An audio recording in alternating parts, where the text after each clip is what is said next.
Hey everyone, this is Post-Production Silas for episode 19 of F-It Let's Play Link to the Past with Vucas.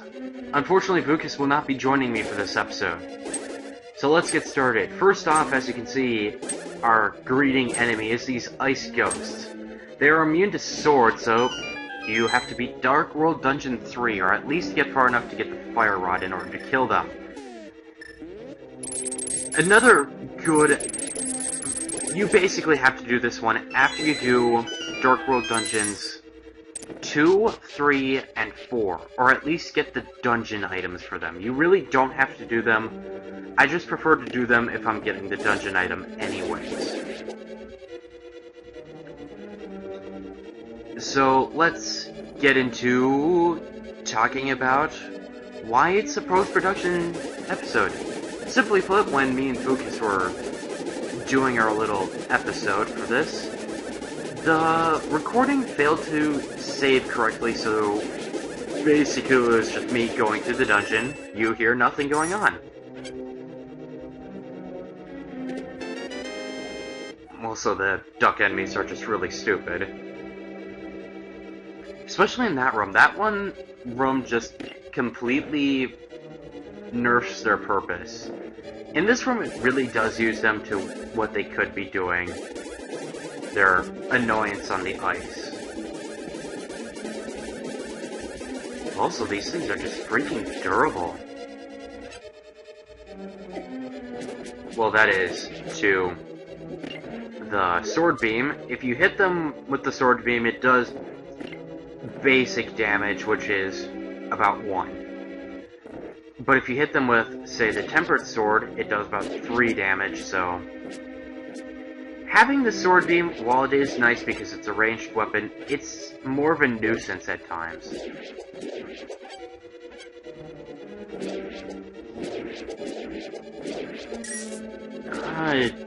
Simple block puzzle here. Basically, you need to use a bomb to hit the switch. There might be other means to hit the switch, but using a bomb's the easiest. Besides, you need to use another bomb anyways to blow up the floor. So in this room, we have the introduction of a new type of enemy, the Stalfos, or Skeleton Knight. They're immune to a large number of your weapons, and if you hit them with the sword and let them get back up, they won't ever die, so you need to hit them with the sword and lay a bomb on their face. And basically, it's really the only way you have to kill them. Just one of the more tedious enemies, and future games in this series break that tedium. Also, when you enter this room, do make sure that switch is set to red, not blue. That makes crossing this room possible, otherwise you have to go back and hit the switch. And who wants to have to backtrack unless they really have to?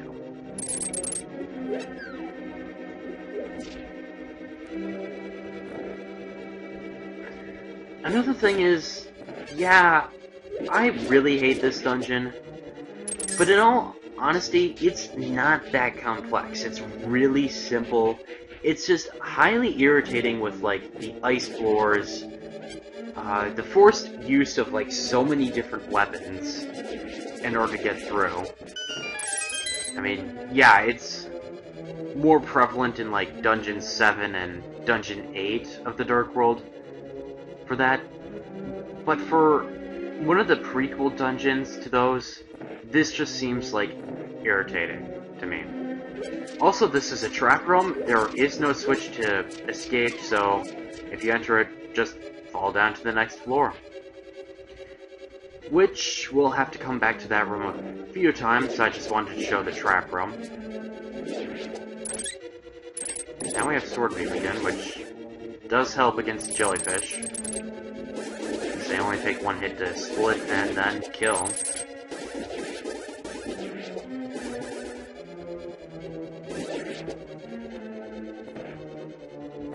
More of these moving spike traps.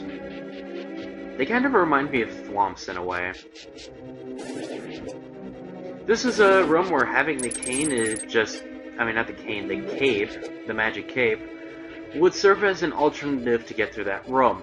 Unfortunately, you have a magic-free way of the hookshot, so why bother? I mean, the cape really is only useful in Dungeon 6. There might be a few places later on in, like, Dungeon 8 where it's useful to use. After some research, I know it's useful to get the Cane of Brine, or however it is. I'd have to get that in the actual run. And that's one of the things we're about to go do.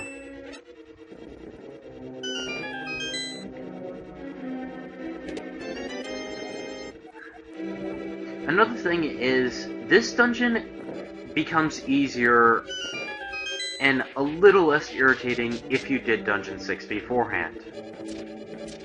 We'll get to that much later, though. In actuality, we can probably...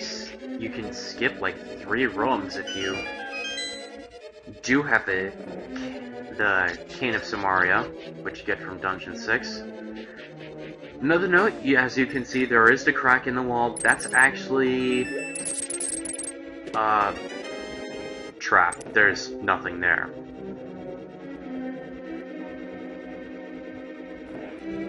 So, we go into this room.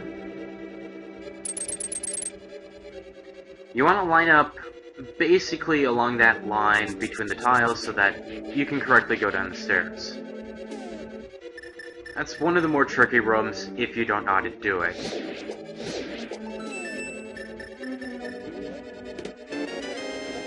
So yep, 3 bombs. You're gonna need at least 1 here, so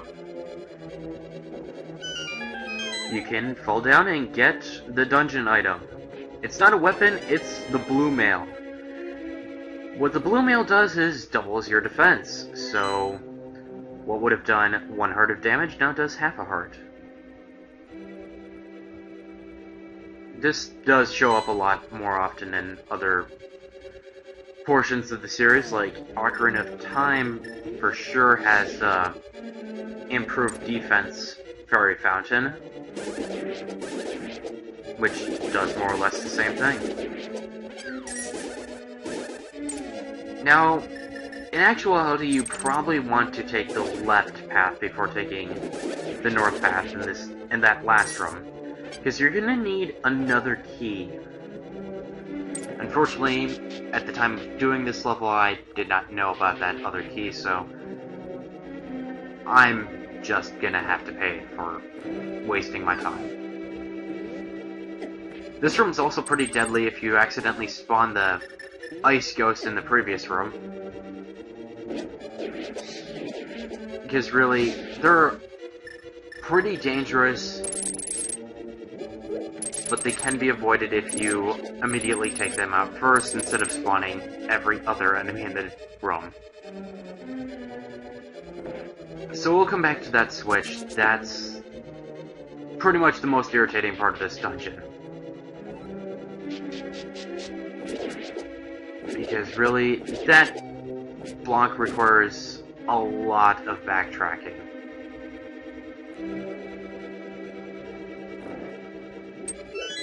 In actuality, the trap room wasn't needed at all. We could have completely avoided having to go there, but in all honesty, we kind of have to go through this dungeon like 6 times, so there's just a lot of backtracking. One of the more reasons why I really hate this dungeon.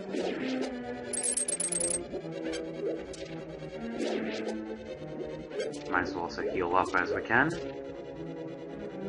This door is another one of them is irritating ones to get into because of ice physics. This is another room that's stupid to navigate because of ice physics. So with this we get a spare key, which does unlock a path for us, which will be needed. We do need to make this path.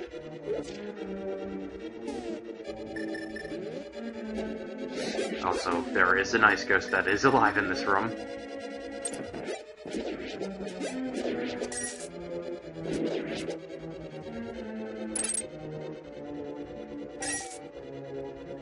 at this point, I realize, yeah, it's probably faster just to go through the north room, which we've already been to. We fell into this room from the trap, so might as well just completely avoid it as best as possible. And at this point, you've pretty much seen the entire room, so... This brings us back down to the treasure room where the blue mail was. So now we can go back down to the lower level, which starts the block puzzle. And man, is it a pain.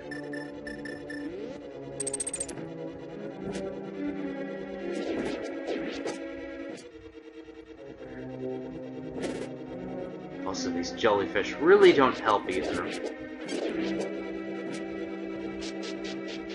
Especially the red ones, because they split.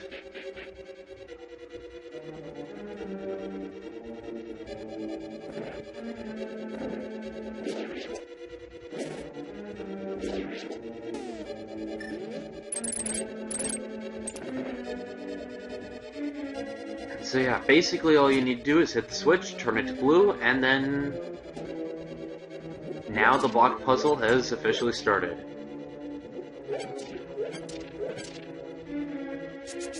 Let's just get on with it.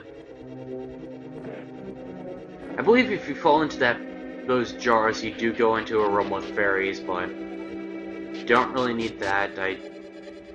With this run, while I am a lot less equipped, don't have as much health, I do have 4 bottles. I kind of just run the game so I could get here quickly so I could just show this dungeon. Because this is the only dungeon I ended up missing due to the recording failure. Basically what I came with in bottles is a bit overkill, but it's good to be prepared. I have the 4 bottles, and in them is 1 fairy and 3 cure-alls. Because everybody likes cure-alls.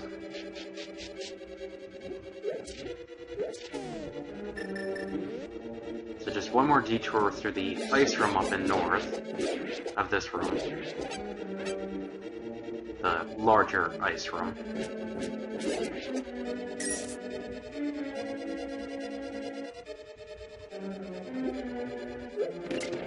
Also, further proof why the ice physics in this game are really bad.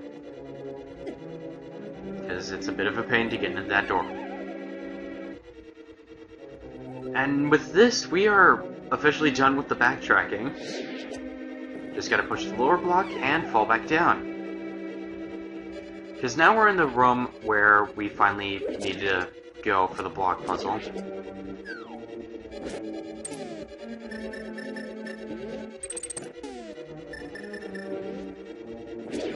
Just gonna take care of all the enemies, because nobody likes those. Of course, stupidity kicks in, and I don't notice that the jellyfish is electrified at the time.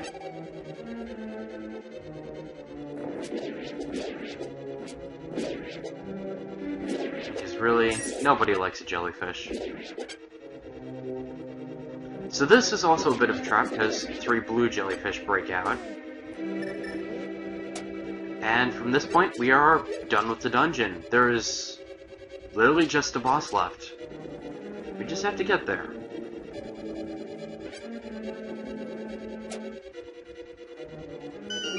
Also, while I'm at it, I'm going to go ahead and use the fairy that I brought with. More or less, fairies become useless after a certain point in the game, because when you do die, they don't heal you completely. But boss time, and surprisingly, this boss is just really disappointingly easy compared to the other ones in the game. For the face phase, you just throw the fire rod at it. Just gonna go ahead and equip Cure All in case I need it. They're also immune to sword beams, so otherwise, yeah, this is just surprisingly easy compared to other bosses in the game. I mean, in a way, this just feels like the desert snakes again from the Light World. I mean, it comes in 3 parts, but they're just less predictable with their movements, and there's the constant ice block falling down. On the bright side, their weakness is always revealed, so yeah, really easy boss.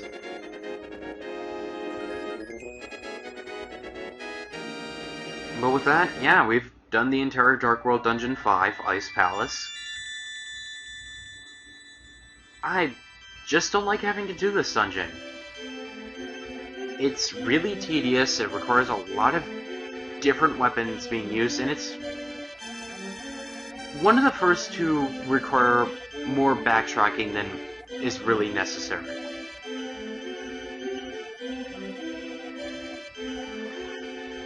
Also, the ice physics don't help a lot either.